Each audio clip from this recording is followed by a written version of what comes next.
Morning, everybody. We'll get this meeting started. Welcome to the Metro Outer Development Assessment Panel meeting this morning.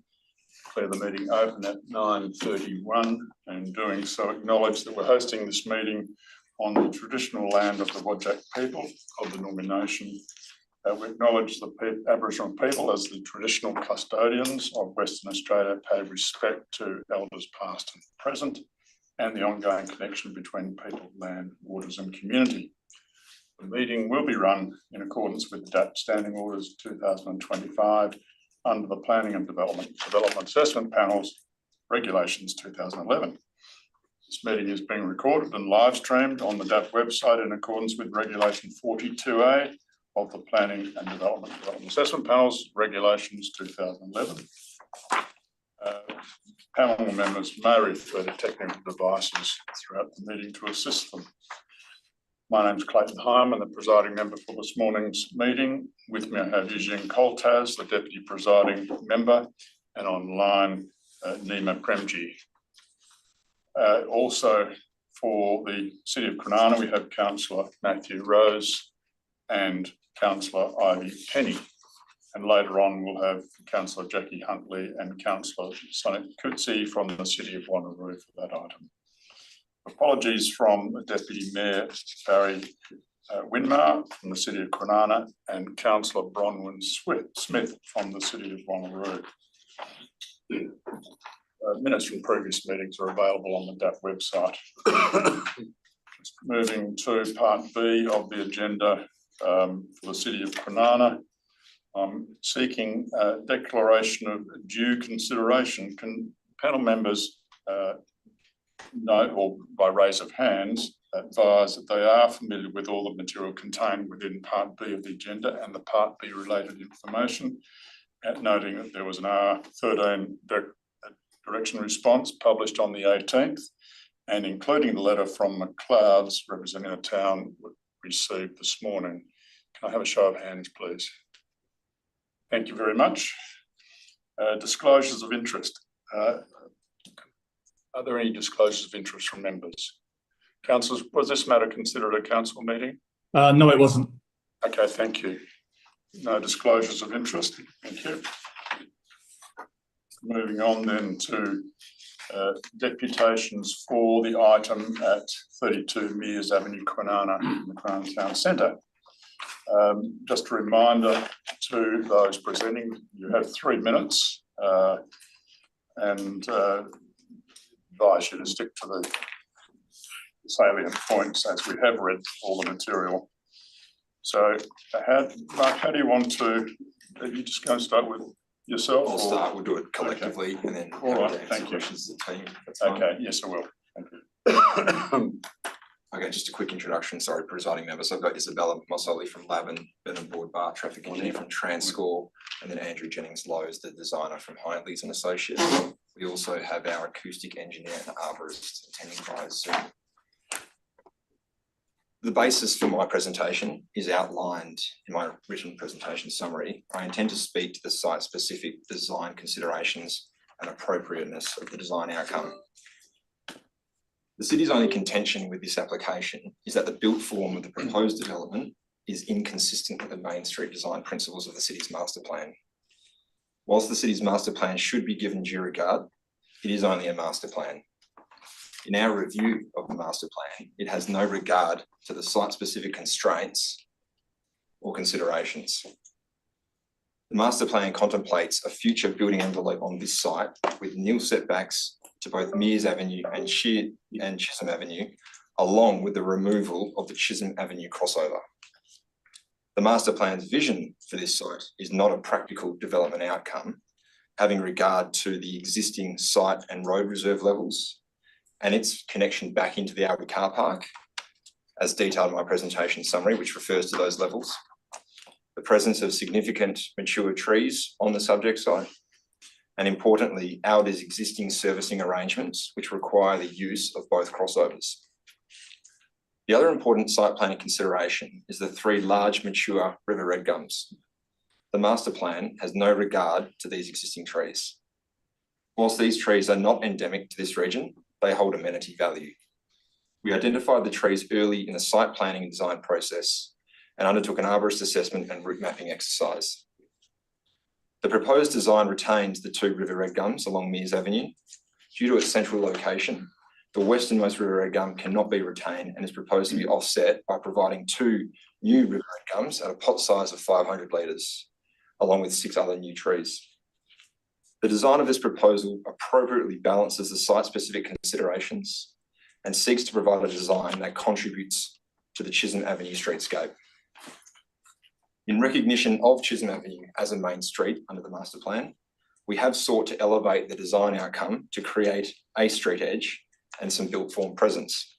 This has included a pedestrian gateway connecting the site footpath directly to the restaurant entrance, a continuous facade to Chisholm Avenue ranging in height from 4.5 to 5.2 metres to give it some prominence, changing materiality and landscape integrated into the facade to create visual interest and softening, and a public seating area on the southeastern corner of the site that creates activation and amenity around those existing trees.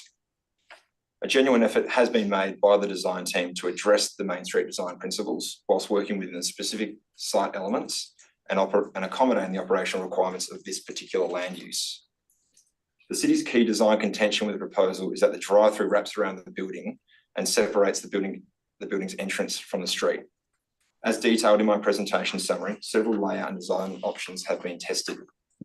Due to the constraints affecting this site, the proposed layout is the only practical design outcome that integrates an appropriate drive-through and does not impact the existing Aldi development. As mentioned and acknowledged in the city's RAR, a drive-in takeaway food shop is a permitted land use and the location is appropriate for this site. There is a connection between the land use and built form outcome. The city's RAR, in our view, does not recognise the connection between a permitted land use, its operational requirements, and the resultant built form outcome. Instead, it places substantial weight on the design guidance of a master plan. Drive-in takeaway food shops by name and nature have certain operational requirements, which include drive-through facilities. These operational elements must be integrated into site planning and design and must be given substantial weight in the context of a permitted land use. This development, in our view, balances the site-specific considerations, operational elements of the permitted land use, and provides a level of activation and built form to Chisholm Avenue. For these reasons, we respectfully request the panel set aside the officer recommendation and resolve to approve the application.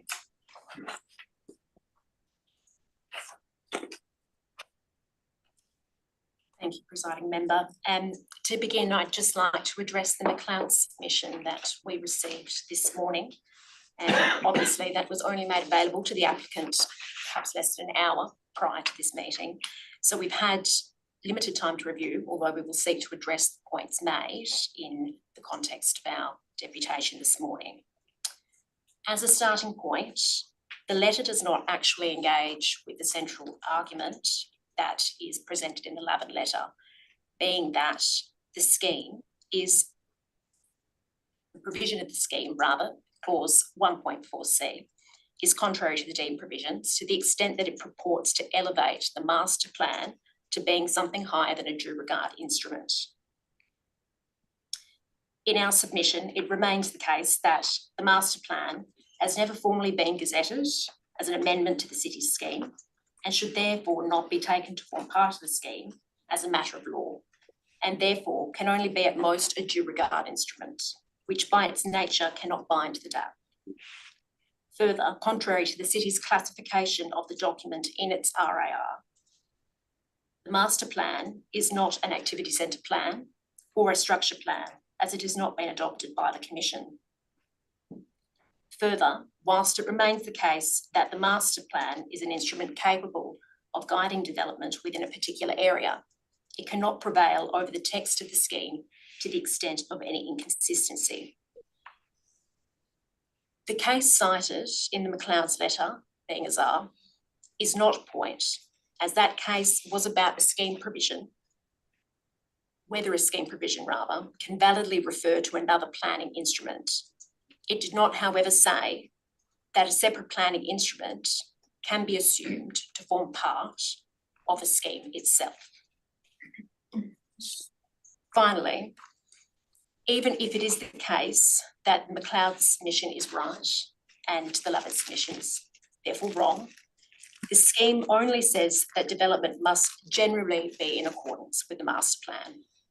Our position remains that the development is generally in accordance with the master plan, and the DAP can grant development approval on that basis. As to the matters raised in relation to land use, we would agree that there is no issue for the DAP. However, we say that it is relevant to the question of the weight that should be applied to the master plan in the exercise of the DAP's discretion. Indeed, the city in its RAR accepts that the site is zoned shopping business under the scheme, and the proposed use of the land, drive-in takeaway food shop, is expressly permitted in that zone.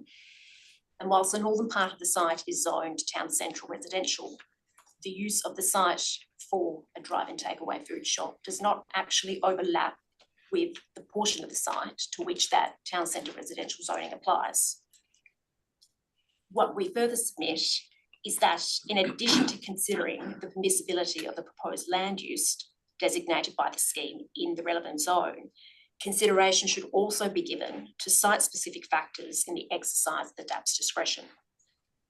In this case, the subject site is a corner lot, and the proposed drive-in takeaway food shop land use is, by its very nature, a use that is difficult to functionally design with an ill street setback for buildings.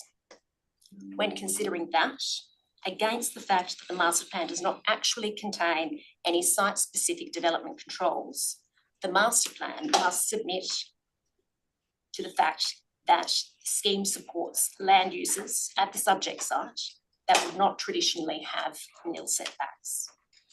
It is for those reasons that we respectfully submit that the development application should be approved by the DAP. Good morning. Thank you for the opportunity. I will be talking to the alternative recommendation for deferral and the reasons which are provided for the deferral. The first reason, basically, it requires a revised TIA, and the three reasons for that include the first reason, which is that the TIA should adopt a 2% annual traffic growth, background traffic growth, rather than the 1% that has been adopted in the TIA. No justification whatsoever has been provided that why there should be a 2% and how the city has come up with that figure, other than they've adopted 2% for the DCP, which with respect has got absolutely no relevance to this presentation time, but I will give you some latitude. Oh, thank you. Has got no relevance to this application.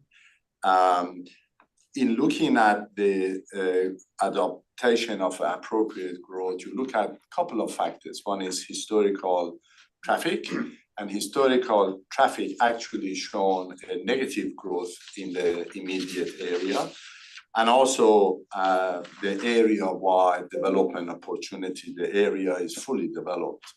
So the 1% adopted annual growth is very robust, far above the nearly 3% negative growth that the traffic count show. And the fact that the city is doing an activity center also is irrelevant because that's the long-term project. Reason two is the cross-trade, and the city suggests that we should adopt a zero cross-trade, i.e.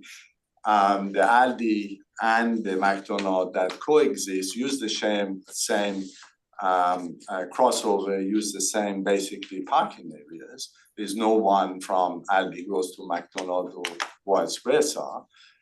All the guidelines allow up to 25% cross trade in these sort of circumstances.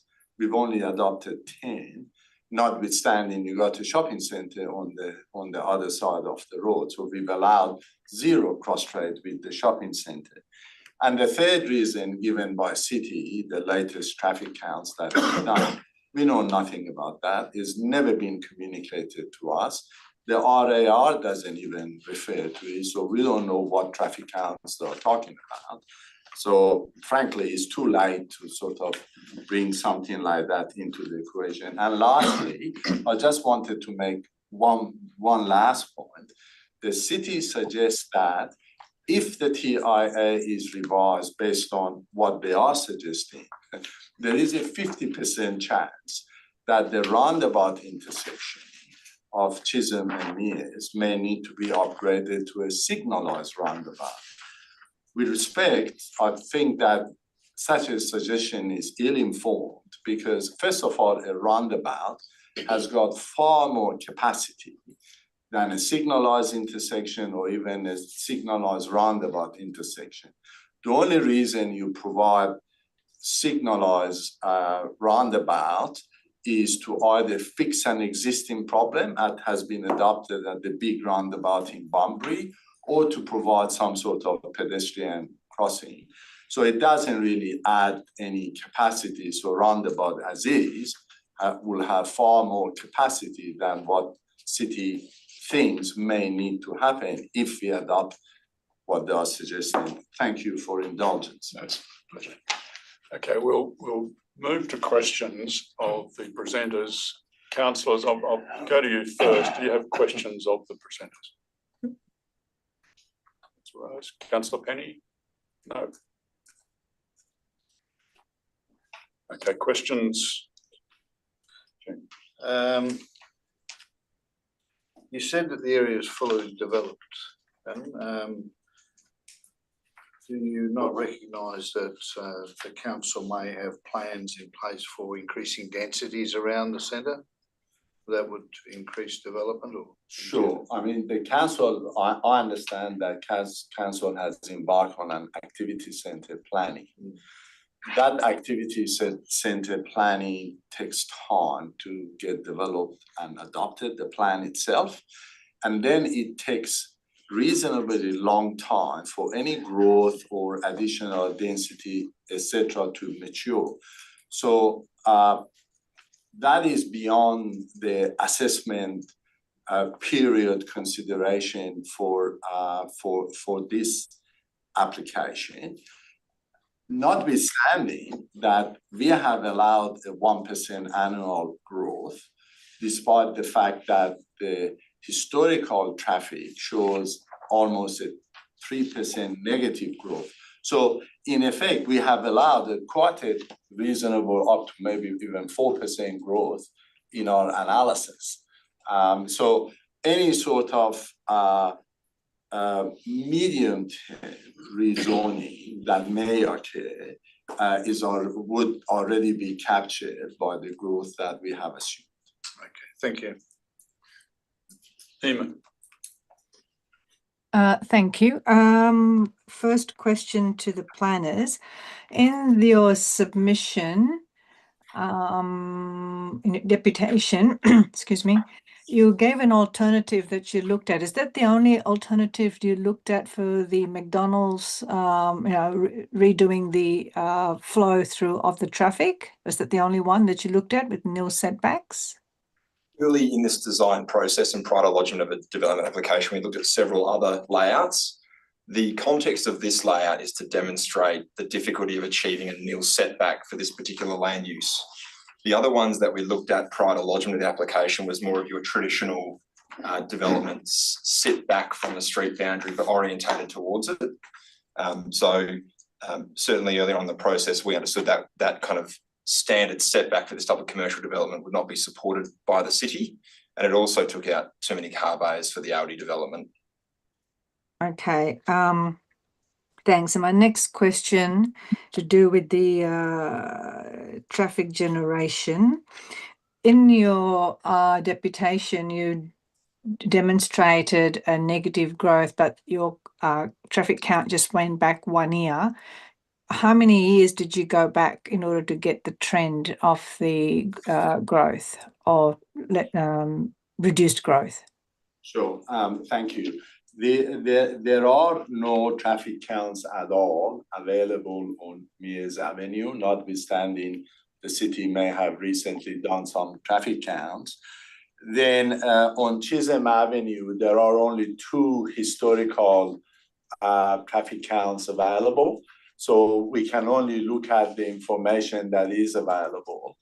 And the traffic counts on Chisholm Avenue shows a 2.85% negative growth. Okay, thank you. That's all I had. Thank you, presiding member.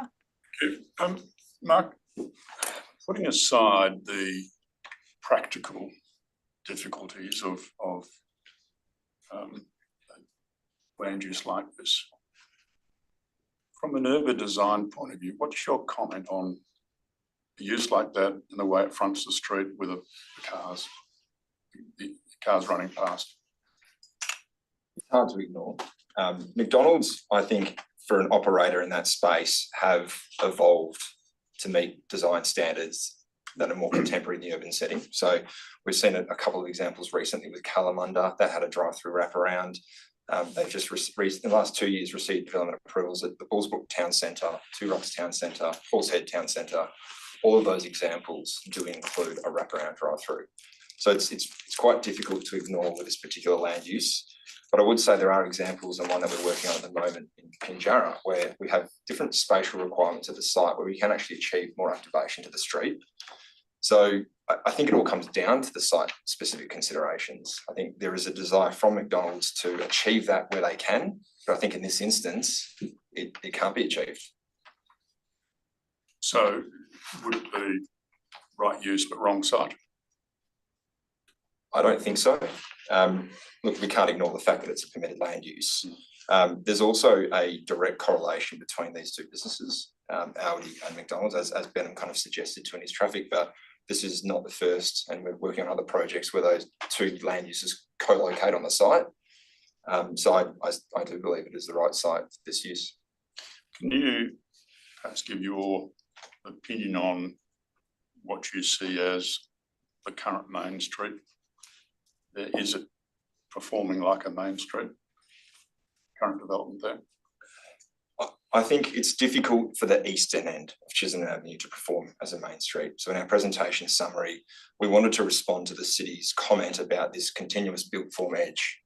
If you look at the Audi development, for example, on the western side of the lot, there's about a 2 metre level difference between the finished floor of that Audi and the street. If you look across the road, there's actually no direct pedestrian entrances into those buildings. I think one operator, our understanding is they've actually closed that entrance, so there's access to the car park. I think the more traditional main street, as you'd expect, comes further down as you have a lot of those tenancies around. There's a strip of shops there, I think, with front street parking as well, and that's an important consideration here, the accessibility of, car to the retail entrance. So I think that it is difficult given the site levels and the site context of the eastern end of Chisholm Avenue. Okay, thank you. No further questions? No, thank you for your presentations. We'll move to the officers now. Greg, did you want to make any particular comments at this stage or just go straight to questions?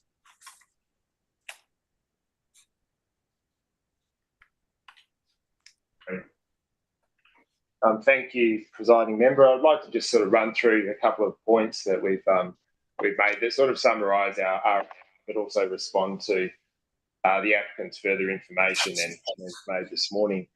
And then happy to move to any questions that the panel may have. So I think it's fairly clear the permissibility of the land use is not an issue.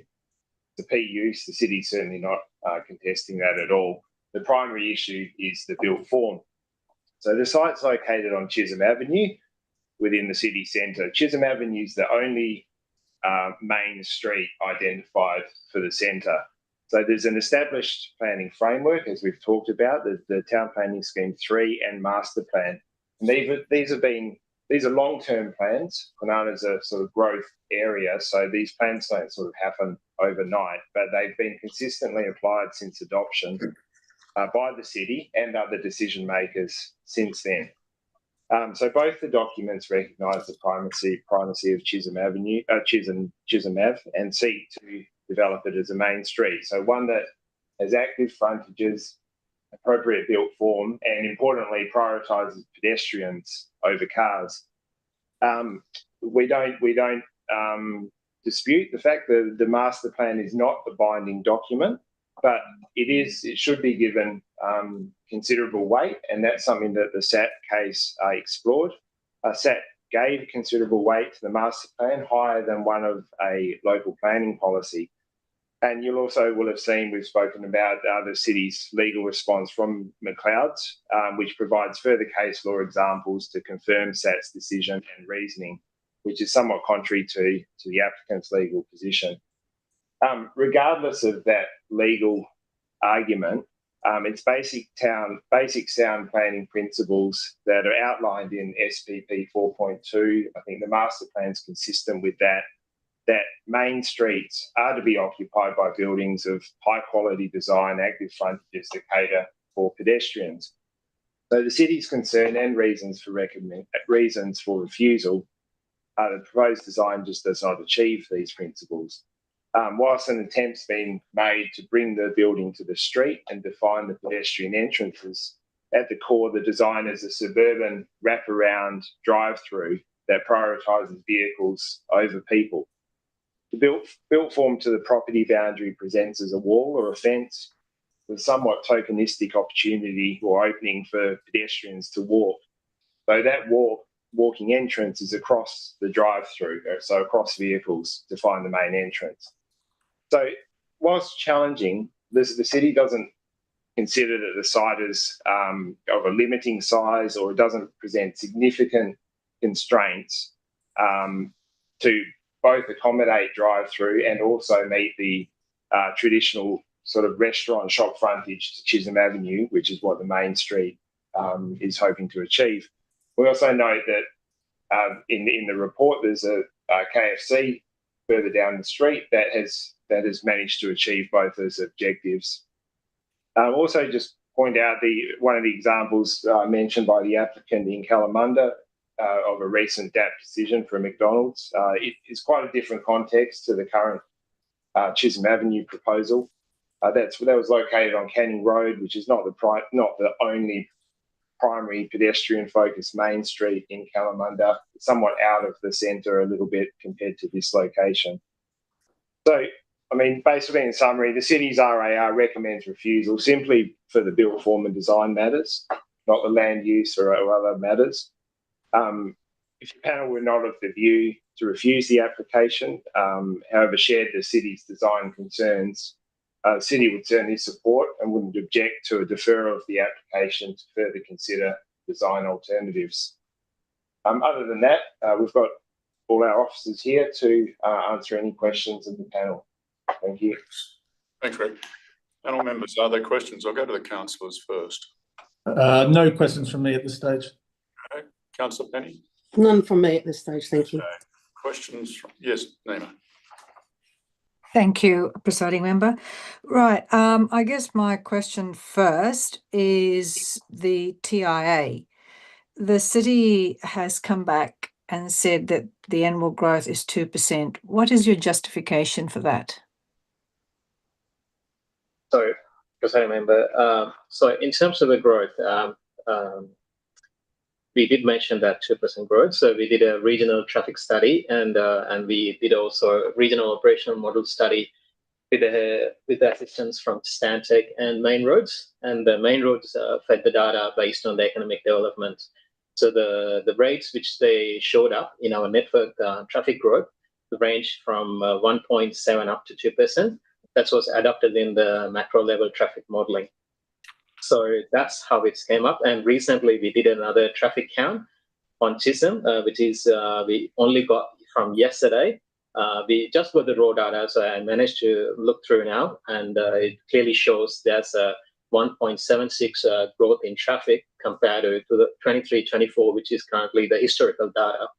And same time, in terms of the traffic counts, applicant also has had an opportunity to put a traffic counts in place with the request from the city to get actual data to understand what's the traffic, but city's point of view, there's a significant growth. And same as on the southern sale, there's a significant land development progressing as well. So by taking into account the city's justification is 2% is reasonable. And as previously mentioned, our macro modeling, which is done for PCP, clearly justified through Main Roads as well. So that's our question in terms of the traffic growth. And the traffic growth that you you've gone through, you have done modelling to actually determine that the intersection will require signalised roundabout, and that is then included in your DCP? So in terms of that, is macro modeling is done overall. So in terms of this development so if we take the land use, the currently is only LD. So in terms of that's all vacant car park. So this is an added land use in this context. So we're looking more micro level at this context. So in a macro level, yes, there are some trigger points are there, not vicinity within this intersection, but some of the intersection along Sulphur Road. So at this stage, the performance-wise, if there's no McDonald's at this one, this wouldn't trigger any long-term thoughts. But when regional growth happens another 10 years after horizon time, then we have to revisit our intersection performance for this roundabout. Yeah. So that's 10 years from now. Yes. So in terms of that, we did the modeling from last year. So that's a 10 years horizon, means 2034. So then we have to revisit again from 2034 to understand the capacity, how it's functioning. Yeah. And you've linked the upgrades or whatever modifications you've got to do to these intersections to your DCP. Yeah. So in terms of that, so the modeling itself, what we need to understand is there's a good many examples in roundabouts, which the combination of traffic signals. So in a roundabout design, yes, main roads adopt a lot of roundabout design lately in their intersection design in terms of the traffic management and circulation, but doesn't mean roundabouts will perform well. So the roundabout give priorities on high routes, high order roads, which is traversing which directions can be north, east, west, or north, south. So that's based on the priority. There would be limited capacity will be provided for other access points. So there's been many examples in other cities. They have done combination of roundabout with traffic lights. So we're not cities not saying in terms of the traffic upgrade on this intersection traffic lights. We only looked at the context from existing land use, which is Aldi and other land use surrounding, and other southern corridor growth, but not necessarily thinking there will be another commercial entities coming close into this car park. Yeah. Okay. Further question? Thanks. Yeah, I have a question. We seem to be talking a lot about the roundabout and future traffic growth. In the context of this development application, what proportion of traffic generated from this application is there currently on the existing traffic flows? So in terms of that, the TIA did say that there's no 10% increase in the peak flow. In terms of the morning peaks and the afternoon peaks, there's a few contributions are there. Still, the traffic modeling based on the provided data from them still say is performing at level of service A, which definitely in terms of that, if they get the actual data from the current site, it can tell the level of service not A, something maybe B or C. Depends. So we don't know yet. But with the given context, they shown A, but we doubt on it. But even though we have seen parts of the traffic counts in the past, there's an increased traffic around Chisholm, same as on Mears. So this development does bring some certain percentage, not closer to 10%, but it's reasonably have some mid-range impact to the roundabout. So it's still an acceptable level of service, though? At this stage, by given data from them, but as I say, we contested. When we give the actual traffic count data, the level of service, we can understand how the level of service is changing. Okay. So when you say you contest the data, I mean, they're saying that here's the current traffic counts and here's the projected volume of traffic generated by this use, which they've taken, I presume, from proper sources that they can work out what the traffic will be. What percentage is it? Is it 5% of the current traffic that's going to be added, or 10% or 9%, whatever? So I think in the report, it's not at the front of me, but it's definitely more than 5%. And it's relatively less than 10%. That's based on their report. But once again, I have to reiterate in terms of the traffic counts, 23-24, it's available from the Main Roads website. There's no traffic count is presented to us where the development did the count. Generally, most of the development, when they approach to do a modeling, they look for existing data, plus they approach the city, or they organize a traffic count to understand how the existing traffic, to know the performance and current and the future performance. So that's our input. Yeah. So in summary, the traffic to be generated from this development is not going to contribute to the failure of any roundabout requiring upgrading or something like that. Yes, that's what the report says. But as I said, but you've looked at the report. Do you agree or not? I mean, I'm trying to get my head around how this application, from a traffic point of view, there are other issues we need to look at, but from a traffic point of view, is it going to create such a congestion that it's worthy of refusing this application because of that? At this stage, is what I'm able to say is it can bring a moderate impact. It's still manageable to operate, but we need to understand not now, over 10 years period. And in 10 years, we've got a lot of other things like the activity centre, a lot of other inputs coming into traffic growth in the area. I'm looking at it today. I've got to try and get my head around how this particular application, I mean, tomorrow there'll be another one across the road and another one down the road, different land uses. We go along, but at a point in time, we're going to make a decision whether this particular use is creating a problem from a traffic point of view. And from what I hear at the moment, that isn't the case. If I may, Greg Bowring here, you're correct in that analysis. What we have made out in the report is that we don't accept the detail of the report, although it's not a material issue for the determination of the application. Okay. From our point of view. We contest the detail in the traffic report, and we don't agree with it, and we believe it's incomplete. But either way, the application can be determined either in the affirmative or in the negative. Okay, thank you. We're going to the hub of the issue before us, which is Main Street analysis. What are your comments in relation to the way that the applicants have described the Main Street at the eastern end of Chisholm? Thank you for the opportunity. There's level differences are common in main streets. There's plenty of level differences in the city of Perth. You can walk through Auckland with horrendous level issues with main street buildings. So the challenge of levels is pretty minor in this context and quite normal for a street to have more than a little bit of level change along it.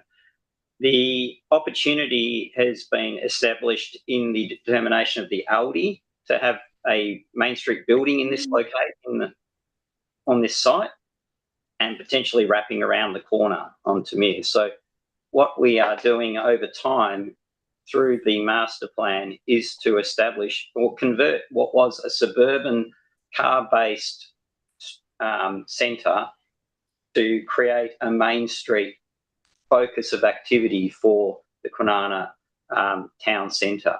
So decisions over time have been made and have based on the master plan and have been reinforced through SAT decisions, demonstrating a long-term focus of the city to establish an active and vibrant Main Street along Chisholm. So that's the nub of the problem for us, is that, yes, we don't contest the land use. That's accepted. However, there's always opportunities for good design to come in and actually make the most of the Main Street interaction that we're trying to create. Yes, there's inconsistencies at the moment, but over time, those inconsistencies will be removed and we will end up with a consistent Main Street through there. So that's our challenge in the Main Street policy, is to the master plan rather, to establish that pedestrian focused environment that becomes a focus for the Kwinana. Even if the McDonald's land use was, or the building was redesigned to front the street, there would still be quite a considerable gap between that and Aldi. So to get a continuous pedestrian frontage would be quite difficult, is that correct? Yeah, of course, there's the existing crossover, and we're not, that's not uncommon to have crossovers through main street areas. It's how they're treated and how they're managed with awnings and the like, how far the buildings are separated. So what is the rhythm? What is the defining visual characteristic? So at the moment, we're trying to convert this area and have been successfully doing that from a suburban setback, car park dominated visual landscape, trying to restore, establish what is a functional town centre, a focus for the community. So having a driveway through there into the Aldi site is necessary for the effective operation of that car park, but not detrimental to the main street concept in our view. I note from the applicant's submission that they did present an example of McDonald's fronting the street, and your engineers apparently commented on that, but there was no planning comment. Is there any reason for that? I think the opportunity was to assess the application as it was. The conceptual location of the building was fine from a planning point of view, but obviously it was just more of a circulation issue, and there are other options in our view that could address the circulation. Nima. Yes, my question is, in the deputation presented by the applicant, they've made a comment on the shop building at 8A Chisholm Avenue. Do you have any further comments to add to their comments? Just take a moment, Greg. Well, mainly it states if that the site levels and the retaining wall was not conducive for a great pedestrian access, and the business operator seems to have closed off that direct access in favour of internal access to the car park. Fundamentally versus the street. Do you want me to? Yeah. Chris Valentine, Senior Statutory Planning Officer here. At heart, that design still fundamentally addresses the street, and although it's noted it's not directly connected to the street at the moment, it could be connected with relatively minor modification. Okay. So the current operator is not perhaps operating in the best way, but that could be a future operator that re-establishes that interaction. Right, thank you. Could it also be said in relation to Aldi that while it has nil setback, it's hardly fronting the street because that area is used for trolley storage, and the Aldi store really fronts the car park? I might say that I had the same experience in dealing with Aldi around the same time in 10th Ave, Inglewood, and a lot of work went into trying to get Aldi to provide a main street frontage, which essentially they kind of did, but I am familiar with the problems of trying to get a major supermarket chain to address a main street. Although they have successfully brought the building up to the street, the pedestrian access is relatively direct, straight off Chisholm Ave into the building. I'd also note in relation to the Aldi, they do have the large glass windows with the shopping centre internally behind it. Does add more visual interest than otherwise a drive-through would. Okay, thank you. Further questions of the officers? Councillor Rose, did you? No, sorry. No more questions? No. Okay, thank you to the officers. We'll move to the item. We have a recommendation for refusal with 2 reasons.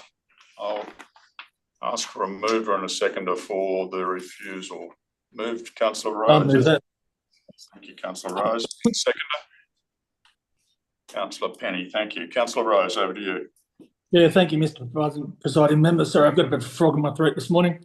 I thank the presenters for the applicant, for their deputations, and for the officers for their information, especially regarding the future of Chisholm Avenue. The city's master plan is intended to evolve into a high-quality activated Main Street environment over time, and not a car-dominated suburban strip as it previously was. This proposal prioritises vehicles and car stacking over people and placemaking. It replaces the intended Main Street frontage with what is essentially a very nicely decorative fence, attempting to disguise the fact that the development turns its back on the street, creating a barrier with the public realm.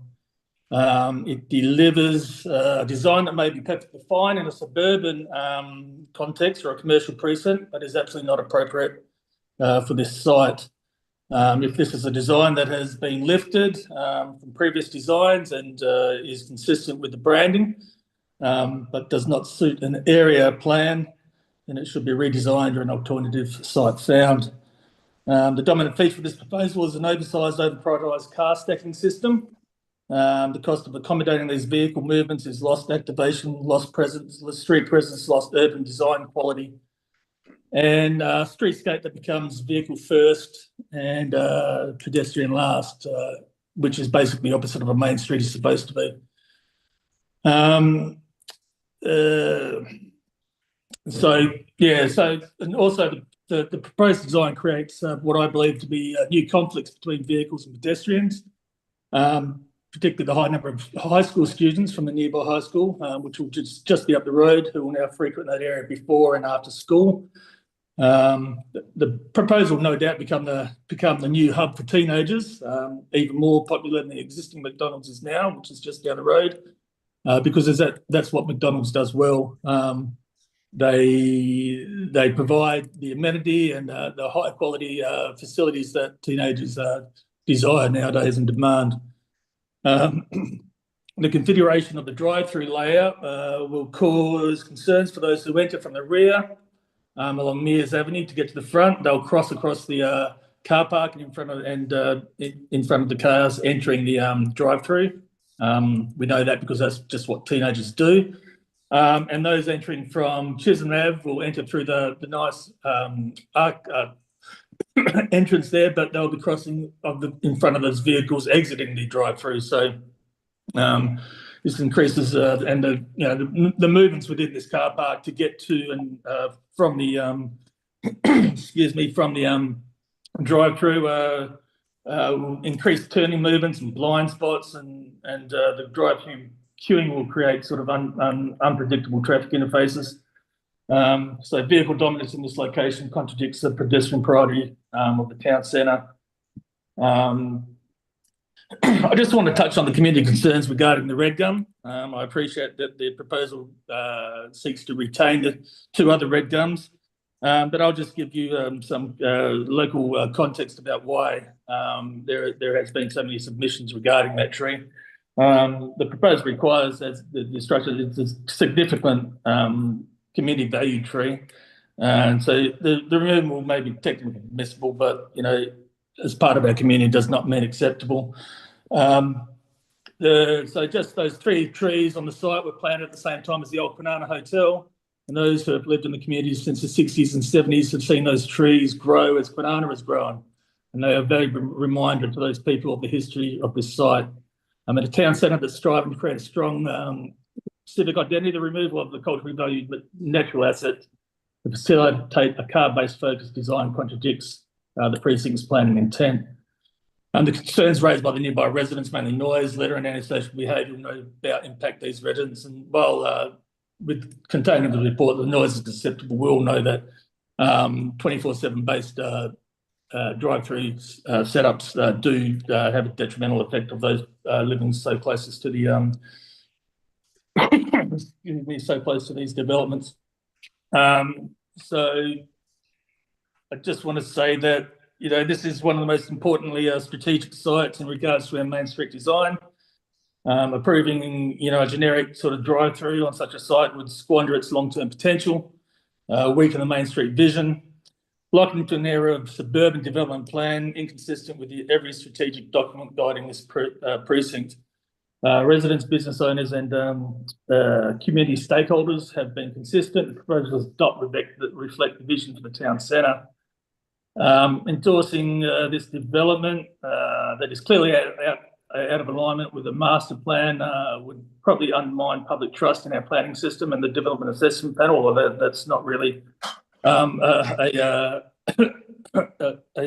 decision that we need a condition that we need to concern ourselves with, but it also signalled that car-centric overrides community values and weakened confidence in the planning process itself. So the precedent has been set. Council previously refused an application by Alder Masters based on that it did not comply with the city's master plan. And I'm confident in the advice received this morning from McLeod's that the master plan is a high-standing document, and once again, we should be considering that. So on the grounds of inconsistency with the Main Street design, accessible vehicle dominance, pedestrian youth safety, removal of a culturally significant tree to service a car-based system, and the long-term underutilisation of a town site centre, I respectfully request that this panel supports the offer of a recommendation to refuse the application. However, if the panel does support the motion, does not support the motion, then I would like to foreshadow the suggested motion to defer. Thank you, Presiding Member. I apologise for my voice. Thank you, Councillor Rose. Councillor Penny. Yeah, thank you. My concerns about this is not having clarity around the traffic impact assessment and some of the discrepancies or disagreements that have been articulated. And further to Councillor Rouse's comments, there was some conversation around the traffic impact around the roundabout. And yeah, further to Councillor Rouse, the site that we're looking at is just some 600 metres away from the city's only high school, Gilmore College. Incredibly heavy pedestrian traffic. Mears Ave is the main connecting street between the high school and the town centre. And as our community grows, so will the pedestrian traffic going to and from the school. In that, excuse me, the concerns around the wayfinding and pedestrian access into this site with such a car-dominant street-facing drive-through, hordes of teenagers cutting across car park driveways and drive-through driveways to access the restaurant. And I think that's why this site and this development is potentially different to what you might see in other communities because of the location to the high school, heavy pedestrian access, and that links to the main transport routes which young people use to get home every day. So as our community grows, that's already a well trodden, worn pedestrian route, and as our community grows, pedestrian traffic will only get stronger. And I'd like us to think about that and consider it as we're looking at this design.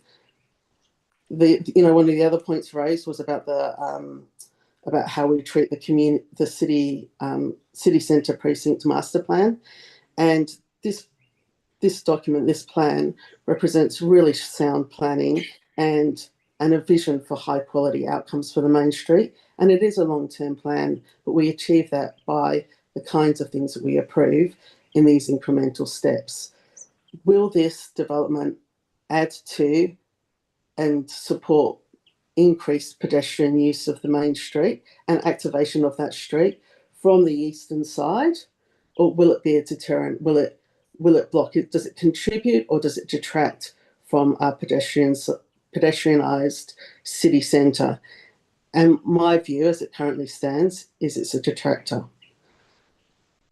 So for that, I encourage the panel to support the city in pushing for innovative outcomes, for high quality design, to keep pushing for something that will actually work for this community and potentially be something that the proponent can be proud of, rather than just getting across the line. You know, our community's spoken very strongly about, as Councillor Rouse has said, about the importance of this corner, about the care for the local trees, and I commend the proponent for saving 2 of those trees. Ideally, we'd like them all to be saved. The seating area out the front is a nice addition, but it could go further as well in terms of that beautiful seating area that faces, you know, is on the back of a drive-through heavy traffic area. So yeah, those are the points that I'd like to raise, and I encourage my fellow panel members to consider them and support the city in achieving a really fantastic main street for our community. Thank you, Councillor Penny. Further speakers? Yes, I'll speak against the recommendation to refuse. First off, I've taken into account the submissions made in regard to the whether we have discretion to approve this, or whether the master plan or the strategy plan has got weight at various points to give us the guidance to refuse it. And I think that the scheme provisions are there to give us a guidance, and both the McLeod and the Lavin legal opinions that have been given to us do indicate that the master plan, the strategy plan for the city of Kwinana, the town centre, they're there to guide us in development standards. They're broad land use precincts, and so to that extent, I think that we can approve this development, and I'll go on and give my reasons why I think it can be. First of all, on the site, there are some contradictions with the master plan and some of the comments that have been made regarding tree preservation.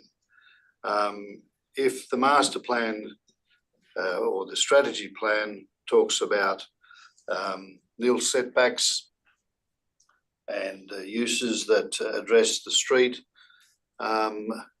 it contradicts the fact that you do want to keep all of the trees or some of the trees. Even the RA that we've got before us says it would be very difficult to keep the trees and still have a main street development as envisaged by the master plan development guidance. They would still have to be set back to Mears Avenue, and also that large tree fronting Chisholm would have to somehow either be incorporated into the development and the development wrap around it in some way. So I think from that point of view, the tree issue is quite contradictory to the developments that's required from the Main Street point of view. This development does, there was a lot of objections to the application. A number of them were related to litter, to noise, to the health standards of fast food outlets, and too many McDonald's stores. I think those issues, whilst people have opinions on them, they're not valid from a planning point of view, and we have to look at things like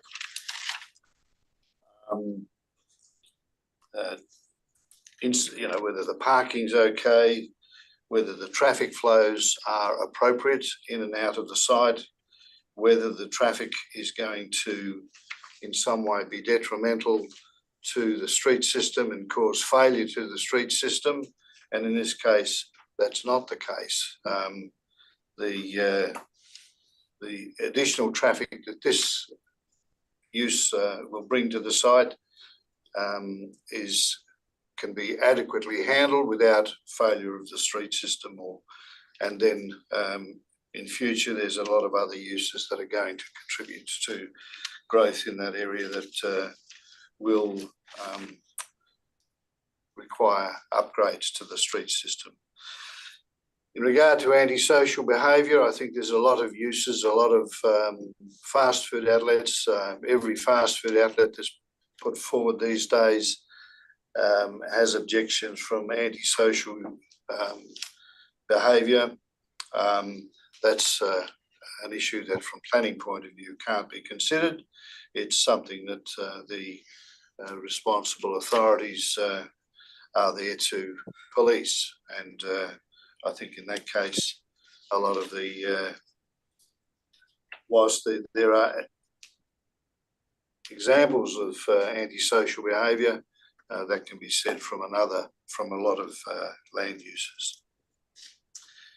In regard to the built form that this application is concentrated on, as a takeaway food outlet, which council scheme and master plan envisage as being appropriate in the town centre, it's one that is contemplated and we have to give due regard to the application from a land use point of view. Nobody's arguing against that.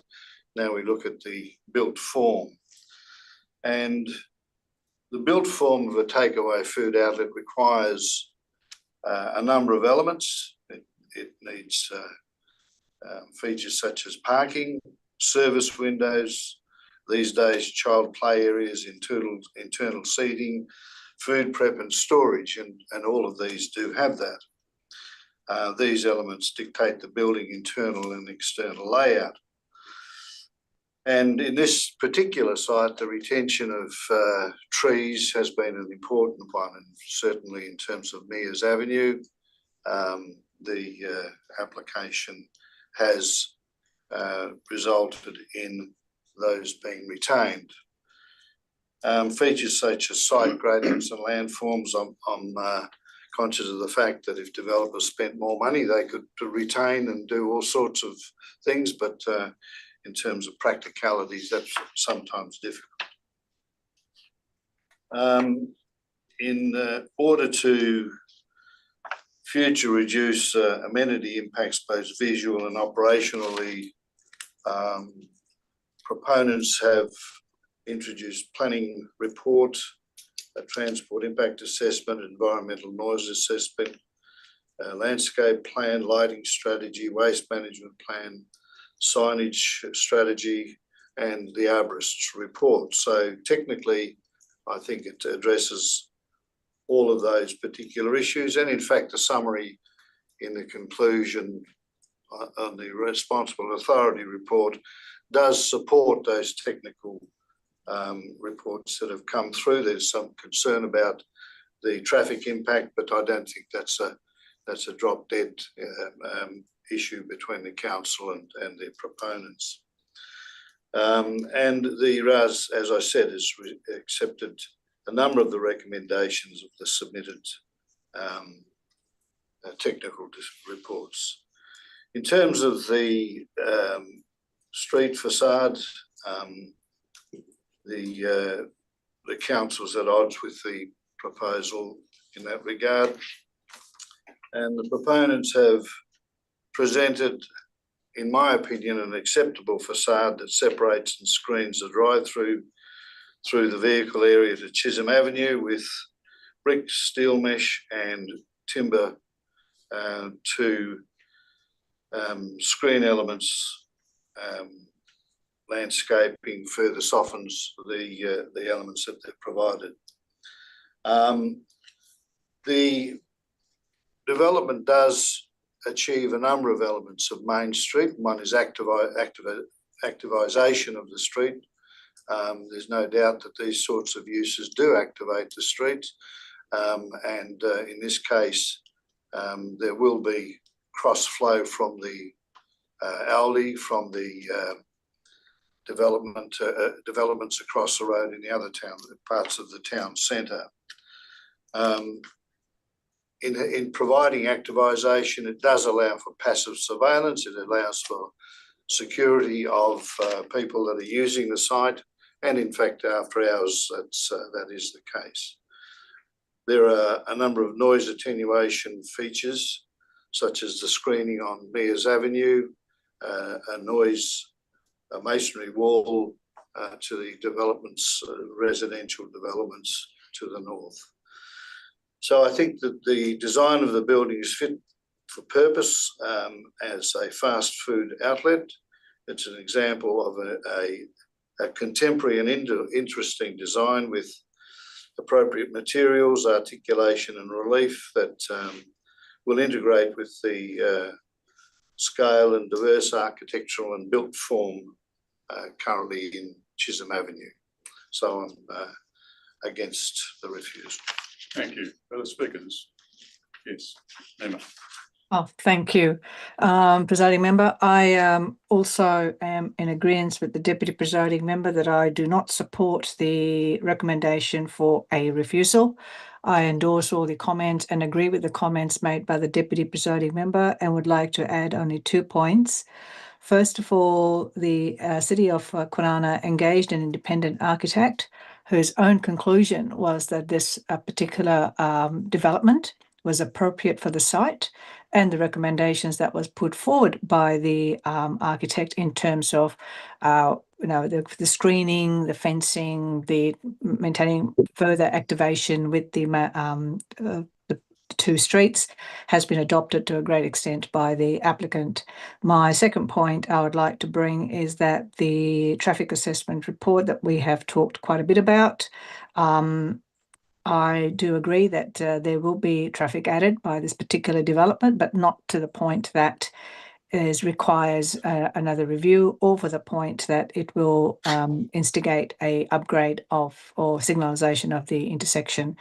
The traffic assessment report provided by the applicant more than clearly articulates that the level of service will be maintained, which is LOSA at the roundabout.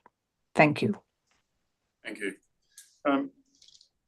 I accept entirely that the use is a permitted use, and that's not really something up for discussion. What is important to me is the way the building presents to the street. Currently, the street looks anything but Main Street to me. The building opposite, I think it's the Tyre Mart Place opposite, sets back behind parking. The other building opposite, which I think's gym upstairs, but the downstairs doesn't present very well to the street. And even the Aldi development doesn't, in my view, present as a Main Street development.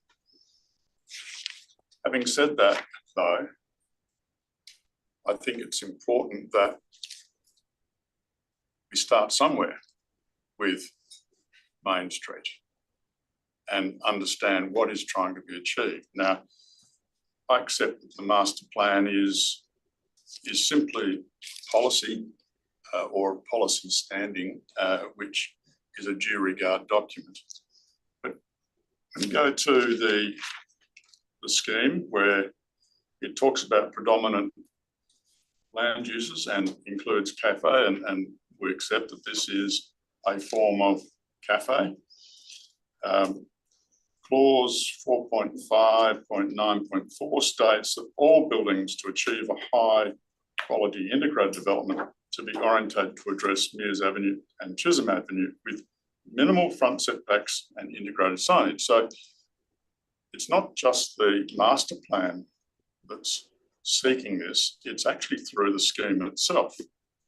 So I can't accept that because we have a relationship between Aldi and McDonald's and the car park is a difficult thing to negotiate, that we can't achieve a development which does front the street without cars separating the pedestrian network and the development itself. So I support the recommendation for refusal, but I would like to add to the reasons for refusal in point 1, where it talks about the activated frontage to Chisholm Avenue as set out. I would put in Town Planning Scheme 3 clause 4.5.9.4 and in the City of Kwinana City Centre Master Plan. So I seek to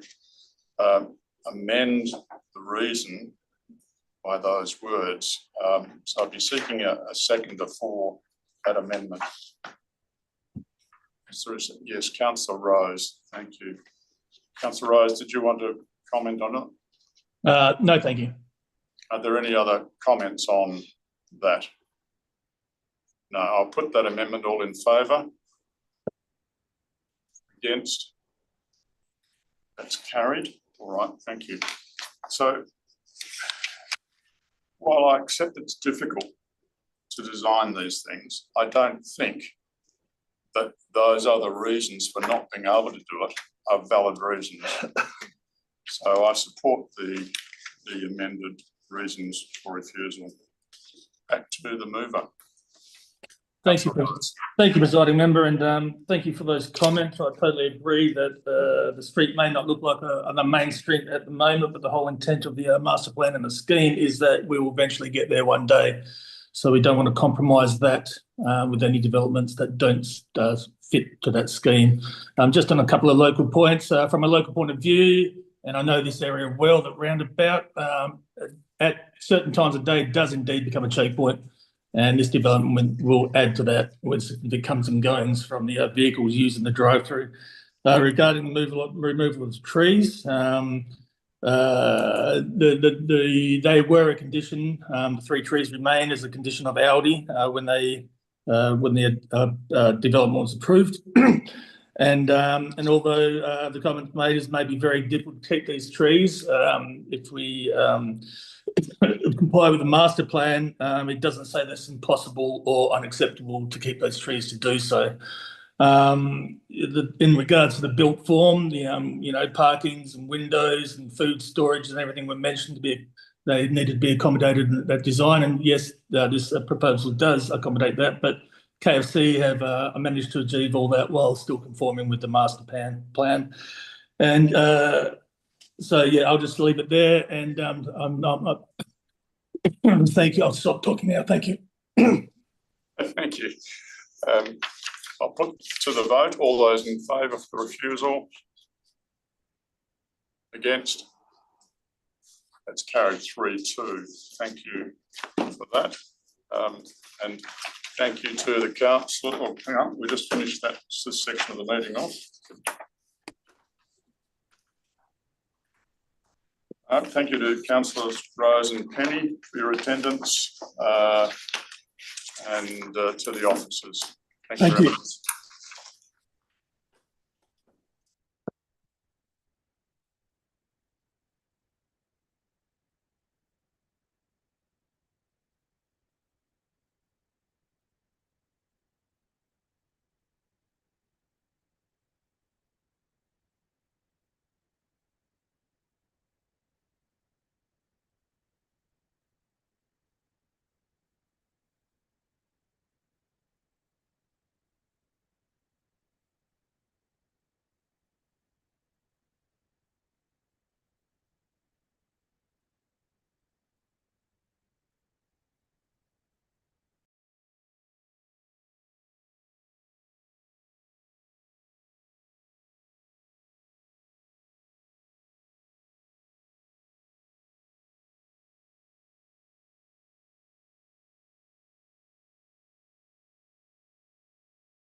Right, we'll resume the meeting. Welcome to councillors Huntley and Coetzee. Seek declaration of due consideration. Are all the members familiar with the material that before us in part C? I'll show by raise of hands. Thank you very much. Disclosures of interest. Are there any disclosures of interest? No. Did this matter go to a council meeting or briefing session, councillors? No. All right. Thank you very much. Okay. We'll move on to the item in 3.1, which is the proposed educational establishment at Torapango Avenue in Yanchep. We have how many presenters? Two. Three. Yeah. Okay. All right, gentlemen. You have 3 minutes each. No worries. We'll probably speak together. And yes, and we'll come to questions after that. Yeah, then. All right, I'll over to you then, Regan. Awesome. Thank you, presiding member. Probably just to kick off a few introductions, obviously myself from Dynamic Planning, Brendan from Thompson Gear and Scott Lambie from PTG. Behind us, I've also got Adrian and Franzel from Angley Schools, if there's any questions, and then also Steve Haskane from Tomahawk Property, and I think Tom Carmody might have joined online as well, who's also from Tomahawk Property. Thanks for the opportunity for the deputation today. Obviously talking about a proposed St Matthew's Anglican School in Yanchep. The site itself is in a rapidly expanding urban area. It's pretty early days with regard to how much the surrounding area has developed.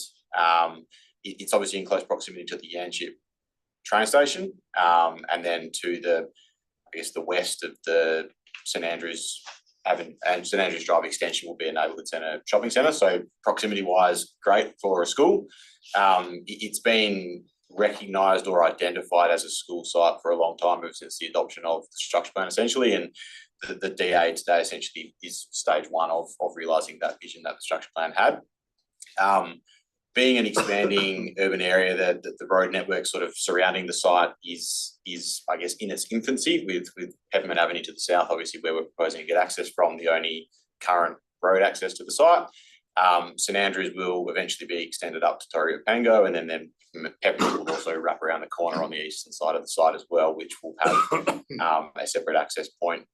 By way of an update, there is an agreement between the school and the private landowner for a contribution toward the extension of St Andrews. There's no sort of timing on that yet, but there is a agreement in place for that to be extended.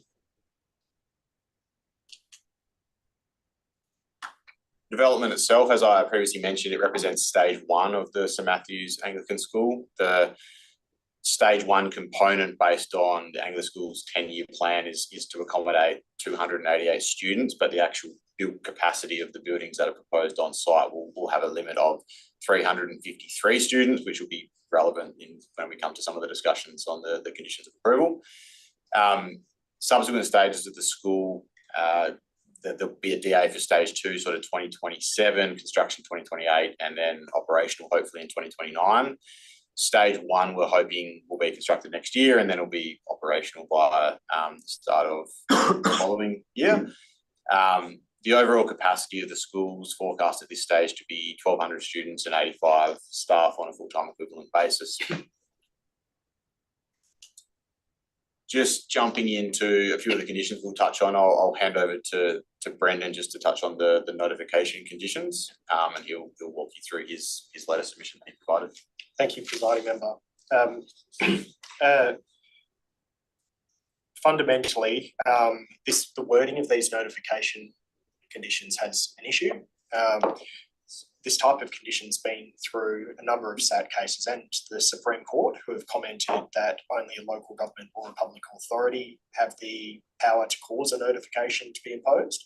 So if the panel are minded to impose a notification condition, we request that it be amended to be that the landowner provide its consent to the notification to the local government.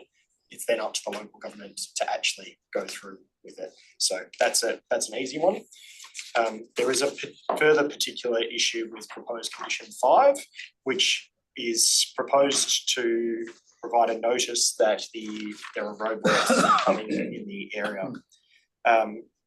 We say that is not an appropriate use of the notification provisions, because in this case, the potential future roadworks in a newly developing area is not a matter which a notification would ordinarily be directed, required, or imposed.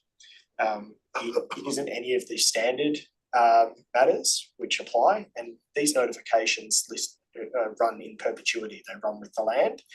This is a short-term thing, and it's not unusual for there to be roadworks in a newly developing area. As you saw from that aerial, the surrounding roads haven't even been constructed yet, so we don't think it's an appropriate use of a 70A notification.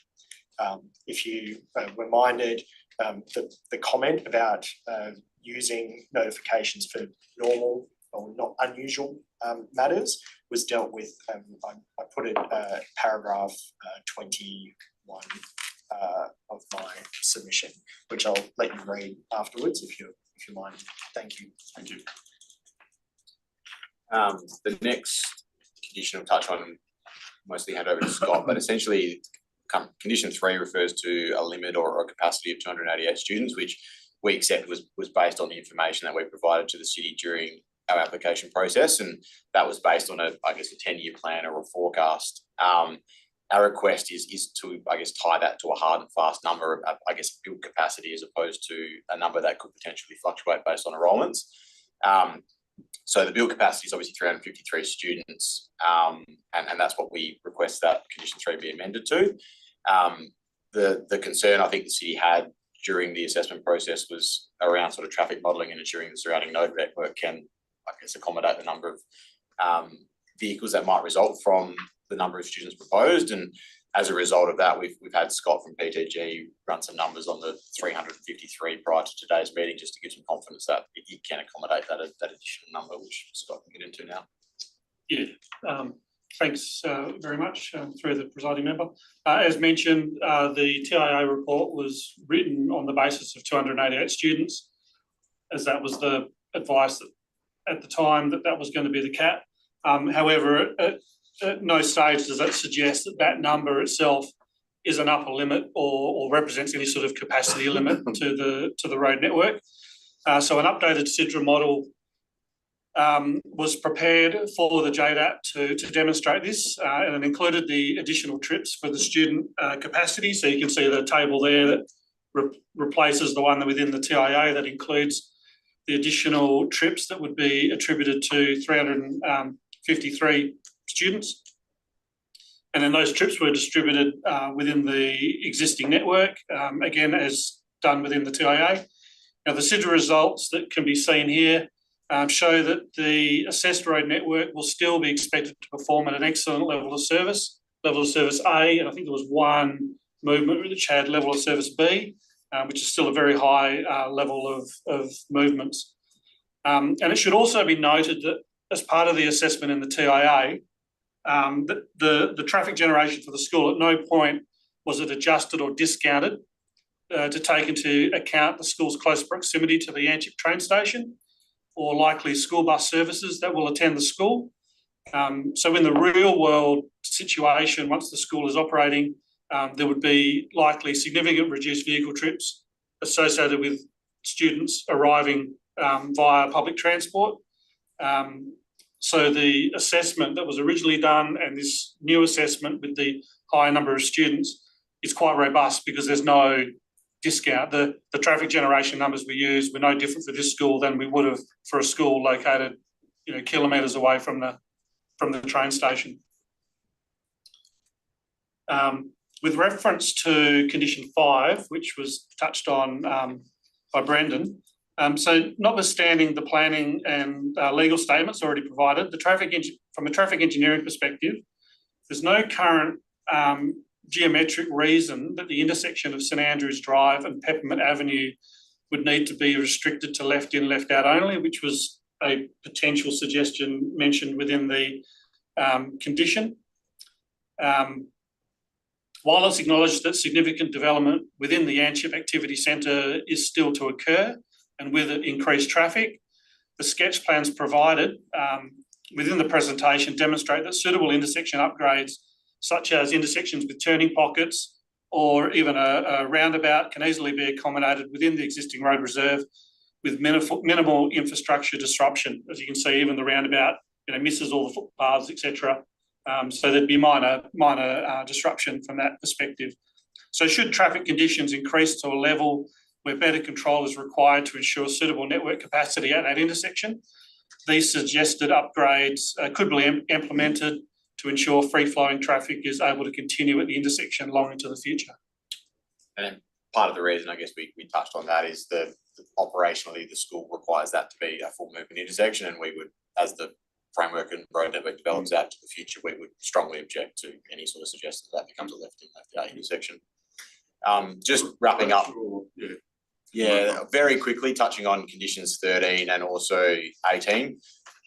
We're just requesting a minor modification to the wording to take those conditions which relate to a lighting plan and landscaping plan, take them to prior to occupancy. And the reason behind that is there's a very significant time pressure to get on site as quick as possible, and the intent is to move forward with construction as soon as possible, to the point where detailed design drawings and that sort of stuff have largely been done, as far as I understand it. So resolving matters around landscaping and lighting, given they can come sort of, I guess, later on in the construction process, we've just requested that they, I guess, kick down the road a little bit to give us some additional time to work through that with the city, sort of post the building permit process for the actual buildings themselves.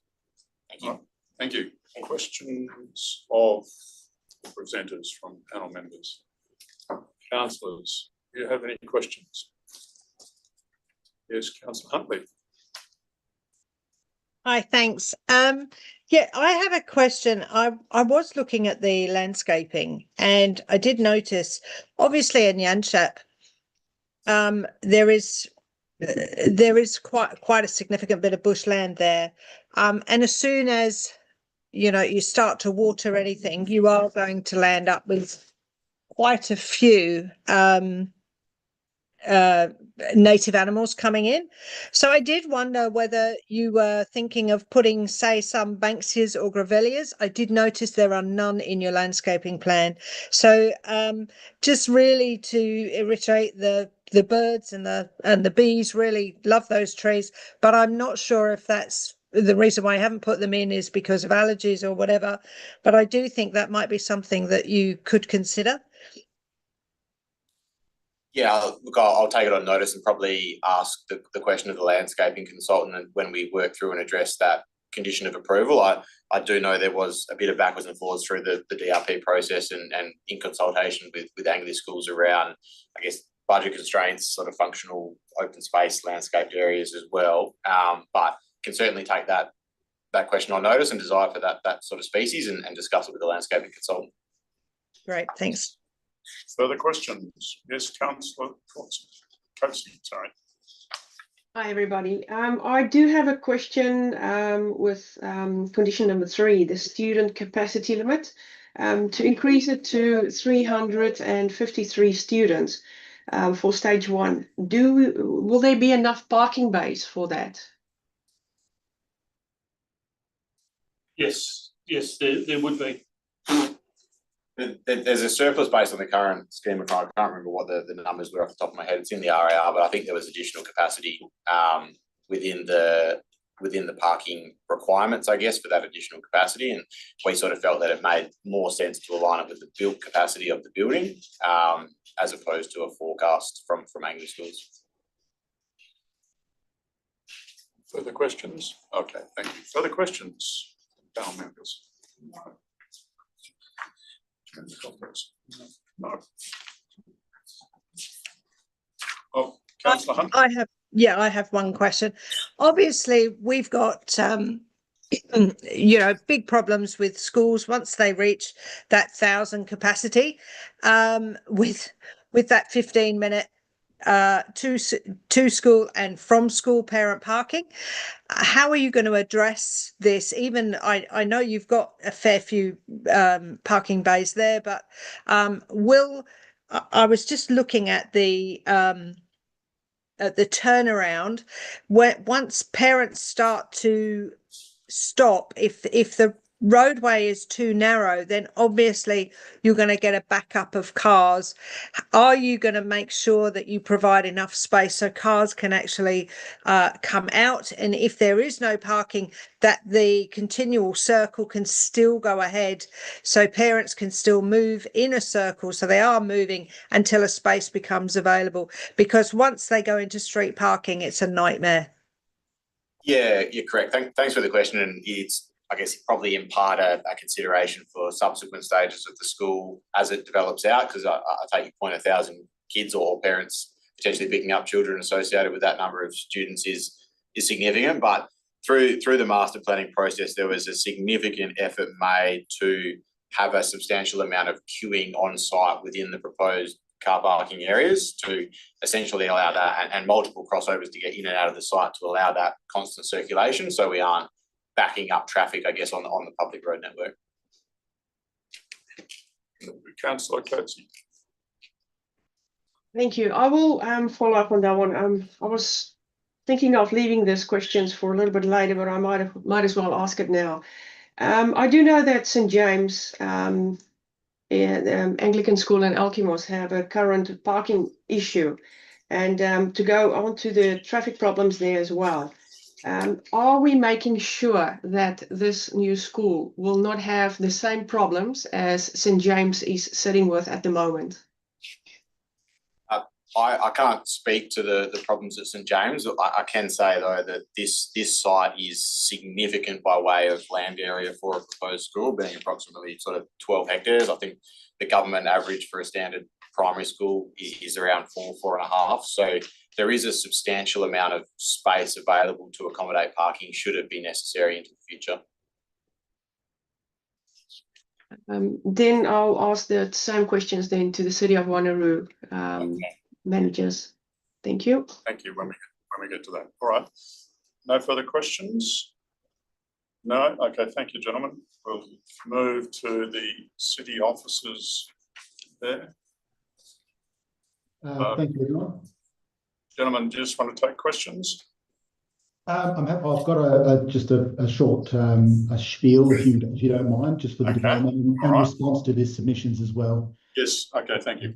So the city has completed its assessment of the development application for the educational establishment. The proposal relates to a stage 1 K-12 private school. Stage 1 includes various buildings to accommodate 288 students, obviously more now based on the submissions. Future stages, subject to separate approvals, will increase this capacity to 1,200 students and 85 staff. In relation to the zoning, it's urban and urban development under the MRS and DPS2 respectively. It is subject to the agreed structure plan 68, which identifies the land as the preferred location for a private school. While an educational establishment is not a permitted use in the residential zone under the structure plan, clause 27 of the deed provisions enables consideration of alternative land uses where they are consistent with orderly and proper planning. Given the strategic identification of the site, the city considers the use suitable as a discretionary use under the urban development zone. Technical assessment has been undertaken in relation to the traffic, built form, landscaping, bushfire and noise. The TIA confirms satisfactory intersection performance through to 2032. The city's traffic services is satisfied with its findings. The future extension of St Andrews Drive and the associated left-in, left-out arrangement has been addressed through prior planning stages and will not be delivered as part of this development. And I'll touch on that in a little bit. The environmental noise assessment demonstrates compliance with the environmental protection noise regs through standard construction measures, and the bushfire management plan endorsed by DFIS confirms compliance with the state planning policy for bushfire, with a bushfire emergency plan recommended by condition. Built forms generally compliant with the planning requirements, although modifications are recommended to reduce boundary fence height. A revised landscaping plan is recommended to address verge planting and species suitability, to go to Councillor Huntley's question. A parking management plan and a waste management plan are also recommended. We received one public submission raising issues with traffic and landscaping, both of which have been addressed through this assessment. The city notes that DPLH's request for further modelling and building relocation does not support these recommendations on the basis that traffic for the school site has been previously assessed through subdivision and structure planning, and the acoustic report demonstrates compliance without building relocation. Therefore, we recommend approval subject to conditions. In response to the applicant's submission, so the city has reviewed the requested amendments to conditions, adjustments to the timing of the landscaping and lighting plan submissions so that final plans are provided prior to occupancy are supported. Regarding the Section 70A notification, the city supports the removal of the conditions for this application as the development can proceed without them. The intent of the notification relating to the future intersection treatment was to ensure that the landowner was aware that the completion of the surrounding road network will result in St Andrews Drive and Peppermint Avenue intersection operating as a left-in, left-out arrangement. This treatment was identified during previous planning stages to manage traffic distribution as the locality develops, and will ultimately modify access to the school in accordance with the planned road hierarchy. The city notes that the applicant did not wish to provide further intersection analysis requested by the Department of Planning, Lands and Heritage. The city is satisfied with this position on the basis that detailed traffic analysis was undertaken at the local structure plan and subdivision stages. The transport impact assessment prepared for the structure plan identified that the left-in, left-out configuration would be required at full network build-out, and the city considers that the previous modelling adequately addressed these matters. On this basis, additional analysis is not considered necessary for stage 1. Notwithstanding, the city remains agreeable to removing the Section 70A notification as it is not required for the development to proceed, and the city will seek further legal advice to confirm the most appropriate mechanism for managing such matters for future applications.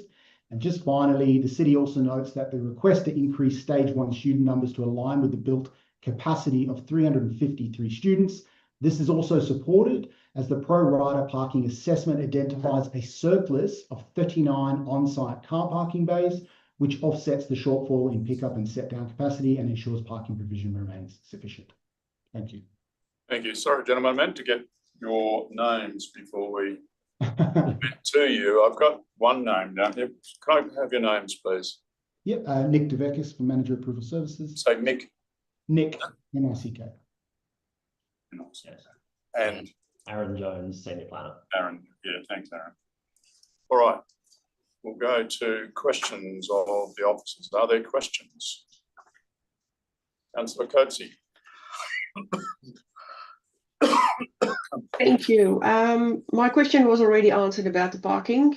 For this application, condition 1, stage 1, I'm happy with it as it is. So that question has been answered.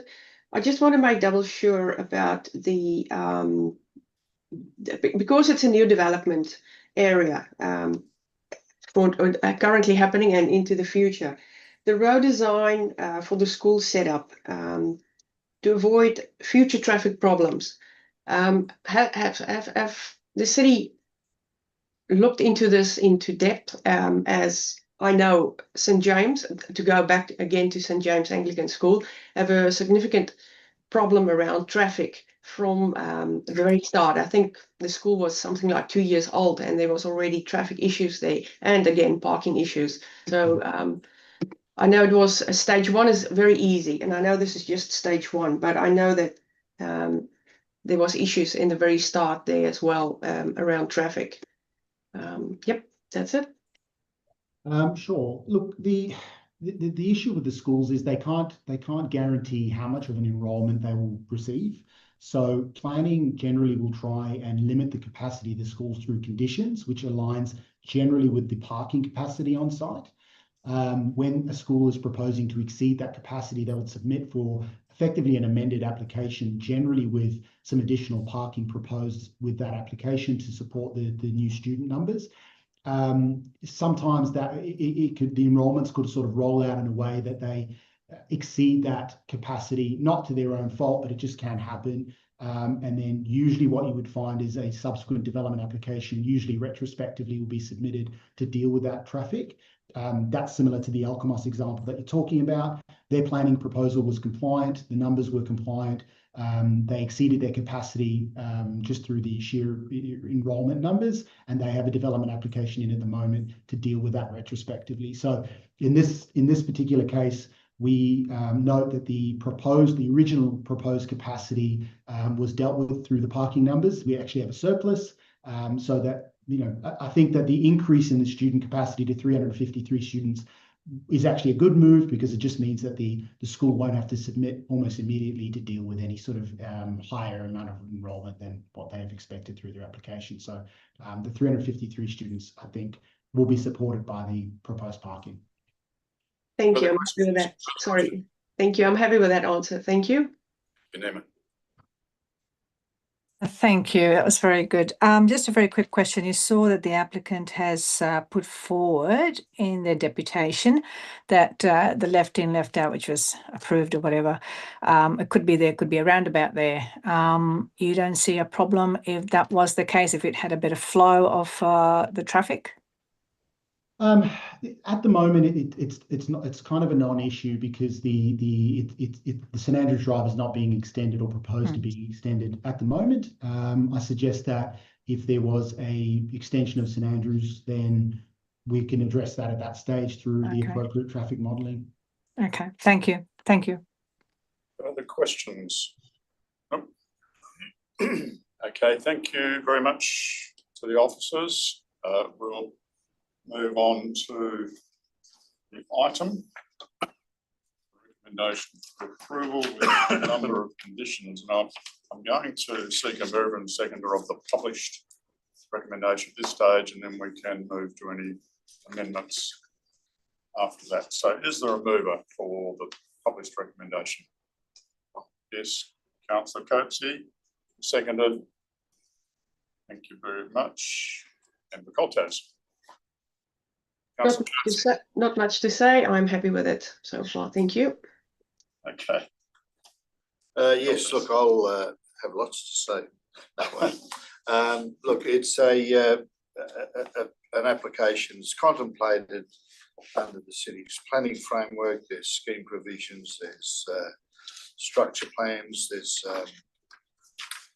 agreed structure plans, and the discretionary ability to approve it is encapsulated in agreed structure plan number 68, where an educational establishment is permitted in a residential zone.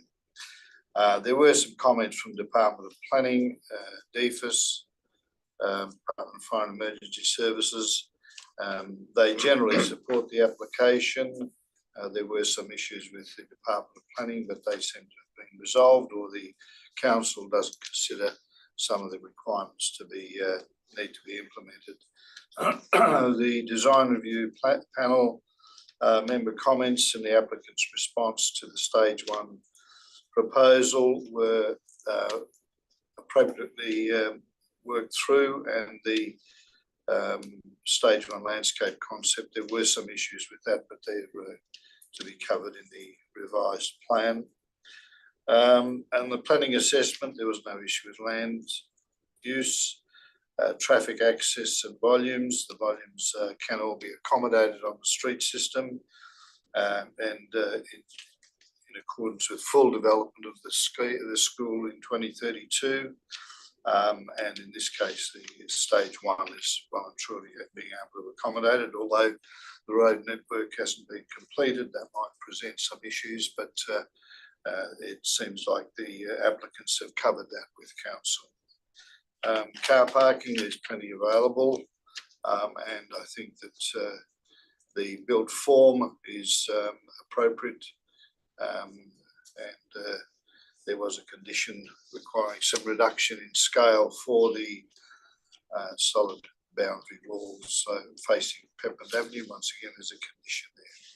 So all in all, I'm supporting, but in supporting it, I'd like to move a number of amendments, please.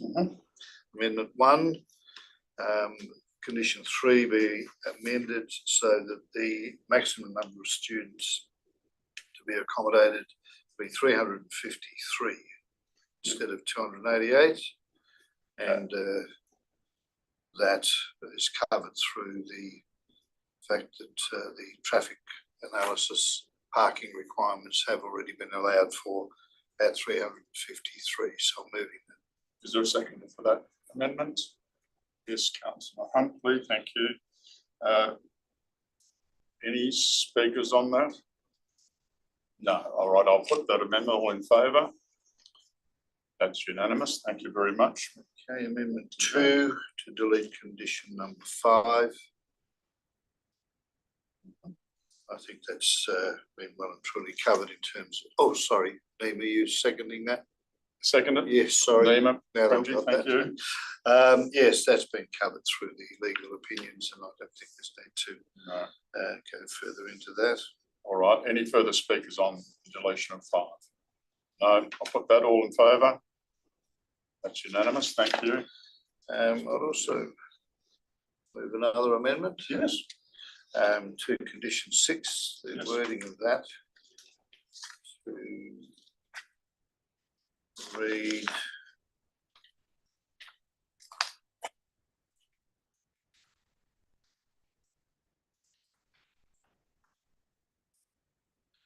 yes.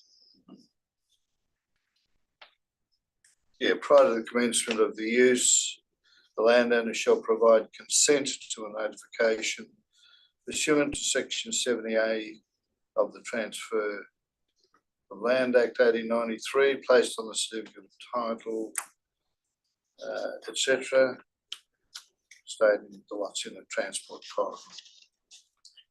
All that full wording? Yes, and suggested advice note. And a suggested advice note, I must where that went. I got. Yes, and add an advice note stating condition 6 is not imposing an obligation on the local government. If the local government chooses to lodge a notification under section 70A, the proponent's obligation is to give their consent to the local government's application and nothing more. That's because sorry, I'm moving that. Do Yes. I have a second? Is there a second for that? Yes, Neema Premji, thank you.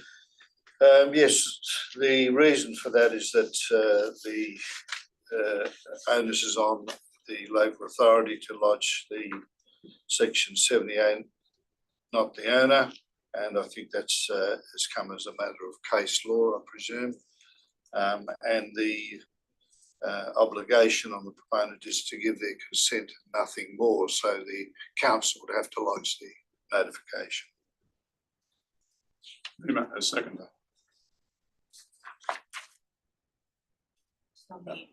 Hang on.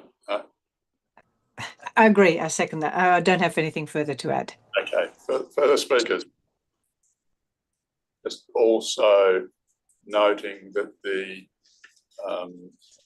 obligation, the financial obligations and the management of it is all through the city, and you can't defer that financial obligation to the applicant.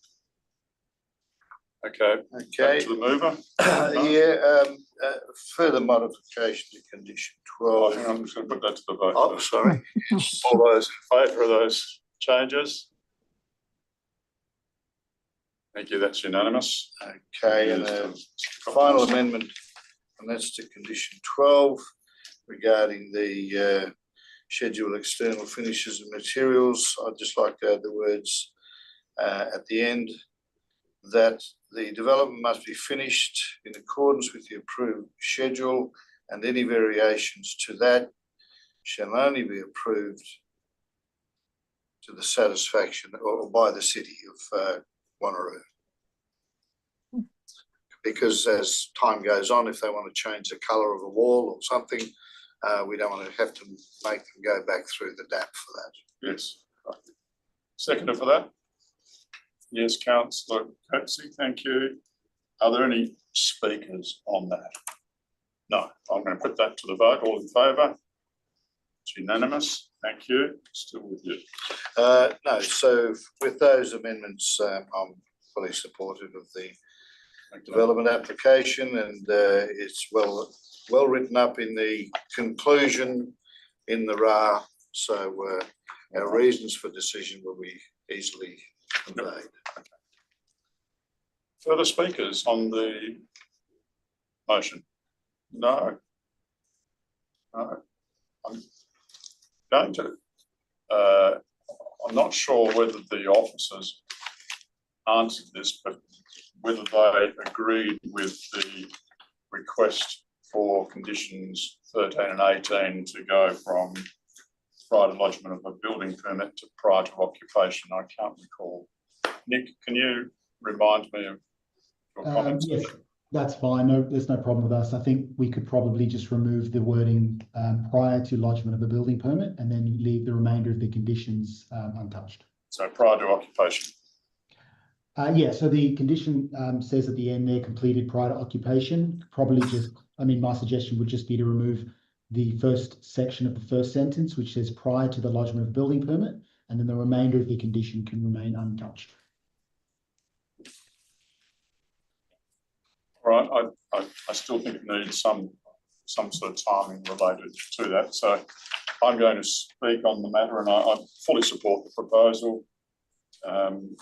And I won't repeat what's been said, but it seems to satisfy or does satisfy all the various requirements, and where it doesn't, conditions will deal with that. And in fact, in terms of the parking, there's a management plan which I think will help those issues that always occur at schools with parents parking or driving and leaving.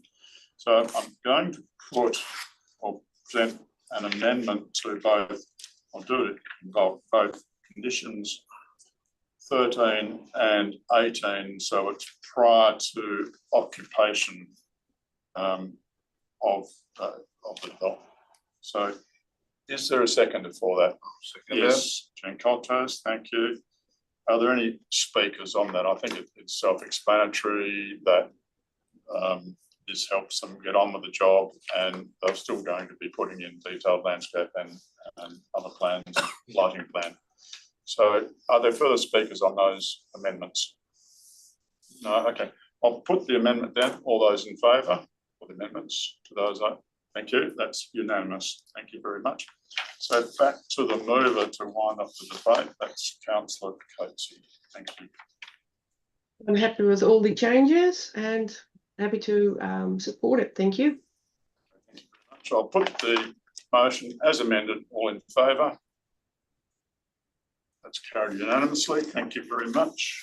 Just to wind up the meeting, there's no Form 2 applications, no Section 31 applications, and I close the meeting at 11:24. Thank you for your attendance. Thank you, everybody. Bye-bye. Thank you.